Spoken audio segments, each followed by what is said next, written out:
ஹாய்ங்க, happy gardening. Climate வந்து பயங்கரமாக இருக்குதுங்க, செம்ம சூப்பராக இருக்குது. ஸோ அதில் வந்து நம்ம கோழி வர கொஞ்சம் இருக்கிறாங்க, அவங்கள ஹாரோஸ் பண்ணலான்னு சொல்லிட்டு தான் வந்திருக்கிறோம்.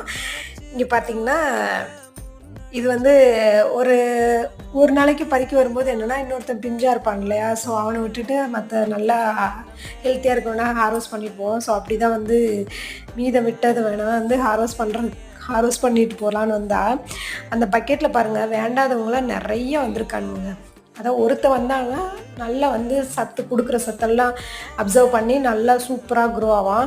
ஆனால் அவனை சுற்றி அத்தனை பேர் வந்திருக்குறாங்க, அவங்கள யாரையுமே பிடுங்குறதுக்கு மனசு வரல. மணத்தக்காளி வந்திருக்கிறான், இந்த செர்ரி டொமேட்டோ விதைகள் எல்லா பக்கமும் அந்த மண்ணை கலந்ததுனால எல்லா பக்கெட்ஸுமே வந்துருக்குறாங்க இந்த செர்ரி டொமேட்டோ. எனக்கு வந்து அந்த குட்டியாக இருக்கும்போது பார்த்தா பிடுங்கி போட்டுறேன், கொஞ்சம் நல்லா வளர்ந்ததுக்கப்புறம் நம்மளுக்கு மனசே வர மாட்டேங்குது பிடுங்கி போட. லாஸ்ட்டாக வந்து கோழியை வர பிடிங்க